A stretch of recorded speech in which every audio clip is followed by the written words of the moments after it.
안녕하세요. 네, 빌딩로드 최용식 팀장입니다. 네, 오늘도 이장원 세무사님 모시고 세금 얘기를 나눠보려고 하는 시간이 되겠습니다. 요즘에 굉장히 뜨겁게 이슈로 다뤘던 내용인데요. 요번에 다시 또 발표가 됐잖아요. 네, 법안이 발표가 됐는데 1가구 1주택 맞습니다. 비과세 장기 보유 특별공제를 적용하는 판별하는 시점을 바꾸겠다. 이 얘기가 나왔어요. 네. 어떤 얘기인지 자세하게 해주시죠. 이거 예전에는 원래 당연하게 있었었던 거죠. 지금 다가구 못 팔고 골치이신 분들 엄청 많으실 거예요. 그래서 제가 이 영상 보시는 분들이 분명 도움이 될 건데 계속 문의가 많이 오거든요. 가장 대표적인 건 다가구죠. 다가구. 다세대랑 달라요. 다세대는 호별로 등기가 되어 있는 집합 건물로 되어 있는 거고, 다가구는 여러분들도 아시지만 토지랑 건물 딱 두 개 딸랑 있는 건데, 다가구 요건을 맞추면 같이 한 번에 양도를 하면 전체를 1주택으로 봐주겠다는 세법에 적용이 있습니다. 그래서 다가구를 1세대 1주택으로 팔면 비과세도 받고, 근데 가격이 좀 세잖아요. 그렇죠.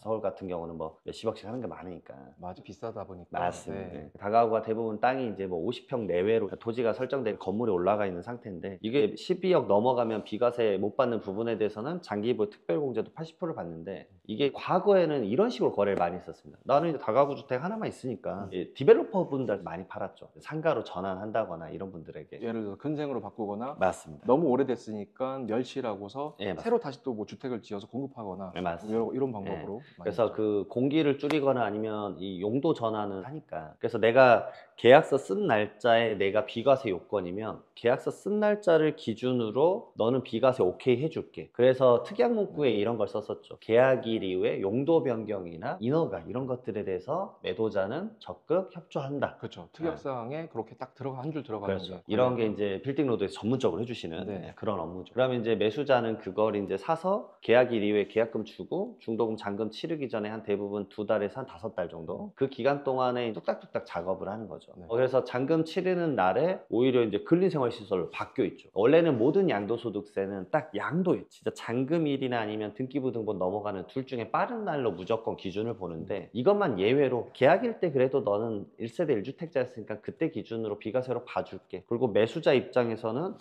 이 시점에 내가 취득을 하니까 상가를 취득하는 꼴이 되죠. 그러니까 어떤 점을 좀 피할 수 있는 거냐면 다주택자 취득세. 맞아요. 다 취득세 부분이라든지 그리고 매도하시는 분은 이걸 주택으로 팔아야지 세금적으로 이득을 보고, 맞습니다. 매수하시는 분은 주택이 아닌 상태로 취득을 해야 세금적으로 이득을 보니까 그런 부분들이 좀 중간에서 많이 상충됐죠. 상충됐었죠. 그래서 이 잔금일 시점에 이제 주택이 아닌 상태가 되니까 법인이 취득할 때도 취득세 중과가 안 나오고, 그 다음에 개인이 사더라도 일반적인 근린생활시설을 산 거니까 일반적인 매매 취득세 4.6%를 내는 거죠. 그렇죠. 근데 이제 이게 법인이 취득하거나 다주택자가 취득을 하면 다가구주택 면적이 넓으니까 취득세가 거의 한 3배 더 나오거든요. 13.4%로 알고 있습니다. 맞습니다. 13.4%나 내는 상황이 펼쳐지니까 최근에 어떻게 바뀌었냐면 무조건 매도자나 매수자는 양도일 기점으로 다 따져. 그러니까 이게 판매가 안 돼 버리는 거예요. 그렇죠. 거래를 못 하는 거죠. 거래 서로 자체를 못 하죠. 양보할 수 있는 사람이 없어요. 네. 왜냐면은 매도자는 자기 파는 날 주택이어야지 세금 자체가 확 줄어드는데, 네. 한 30억짜리 다가구 주택을 비과세 받을 때와 안 받을 때 차이는 거의 세금 차이로 5억이 넘습니다. 엄청 5억 이상 차이가 날 거예요. 근데 매수자 입장에서는 내가 그럼 30억짜리 취득하는데 취득세를 거의 4억을 내란 말이야? 왜냐면 13.4%니까. 그렇죠. 일반적으로 하면 그 4.6%도 비싼데 1, 2억 내는 건데, 1억 2천, 1억 3천 내는 건데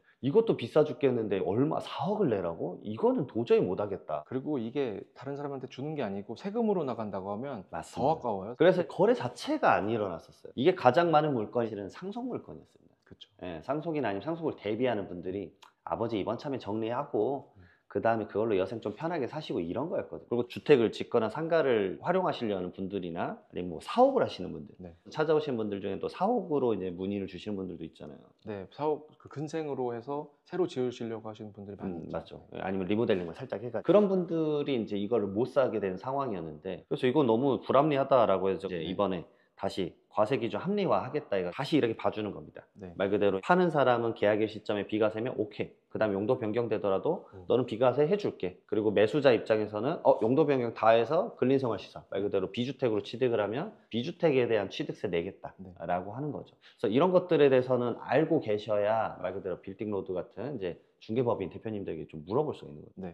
이 개정안이 발의가 됐으니까 저는 예전에 주택이었다가 상권이 이렇게 살짝 넘어왔었던 그런 상권들 있잖아요. 예를 들면 송정동. 송정동이 이제 주택이었다가 근생으로 조금 바뀌면서 용도 변경이 행위가 중지가 됐거든요. 그렇게 되면서 상권이 좀 발달이 안 되다가 제가 보기엔 이 개정안이 나오고 나서 다시 또 그쪽이 뜰 것 같아요. 성수동이나 연결되어 있는 이런 지역들이 그런 니즈가 많거든요. 그렇죠. 그리고 송정동 물건 소유주분들 상속건도 많이 처리했는데 네. 답답해 하세요. 아. 디벨로퍼 분들도 사고 싶은데 취득세 때문에 못 사고 네. 그냥 대부분 법인이 많으니까. 네. 근데 1억에 이제 입법이 됐으니까 활발하게 좀 거래가 이제 되지 않을까. 그래서 매도자랑 매수자를 잘 연결해 주시는 그 롤을 하시니까 제가 봤을 때는 이걸 모르시는 분들이 많다라는 거예요. 그렇죠. 최근에 이제 입법됐기 때문에. 맞아요. 저희도 이제 매도자분들이랑 얘기를 하다 보면은 요 내용을 잘 모르셔가지고 저희도 하나씩 이렇게 안내를 해드리고 있고 그래서 그런 법이 나왔나요? 라고 해서 좀 조건이 되는 그러니까 용도 변경이 가능한 물건이 또 협의가 속속 되고 있고요. 이런 물건들 중에서도 금액이 저렴한 물건들 다시 매입해서 아까 얘기했듯이 리모델링이나 신축하려고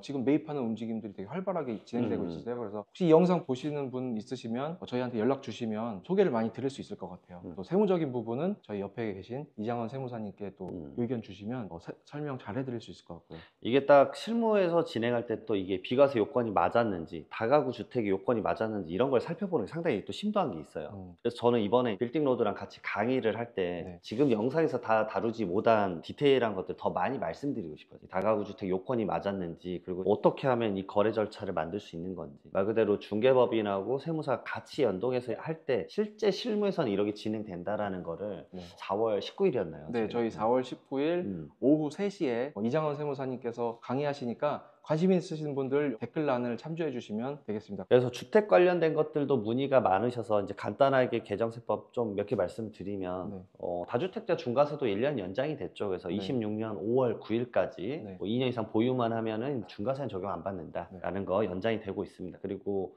하나 더 말씀드릴 건 이제 이런 게 또 생겨요. 이제 주택 관리 차원에서도 많으실 건데 고가 주택 예를 들어 기준시가 12억 원 초과하는 주택 두 채가 이상 있다. 간단합니다. 전세금 내가 10억 원 받았다 보증금. 그러면 너 이거 은행에만 넣어놔도 이자 3%잖아. 그럼 그 정도는 그냥 소득으로 봐서 너 세금 내. 라는 제도거든요. 그래서 그것에 대한 이제 제도가 16년 1월 1일부터 생깁니다. 이렇게 올해부터 당장 적용되는 게 아니라 몇 년 이후에 생기는 것들도 미리미리 들어놓으시면 상당히 도움이 되세요. 그래서 주택 관리에 대한 거, 그 다음에 주택 추후에 어떻게 해야 될지, 그 다음에 그게 연결되면 결국은 증여, 상속까지 이어지는 거니까 그런 관련된 이제 자산가분들이 맨날 가지고 계신 이제 궁금거리들을 제가 강의 때 좀 최대한 많이 말씀 좀 드려보도록 하겠습니다. 자, 오늘도 이렇게 이장원 세무사님하고 다가구 주택을 어떻게 하면 매입을 할 수 있을지 세법 개정안 그런 부분들도 속 시원하게 풀어주셨습니다.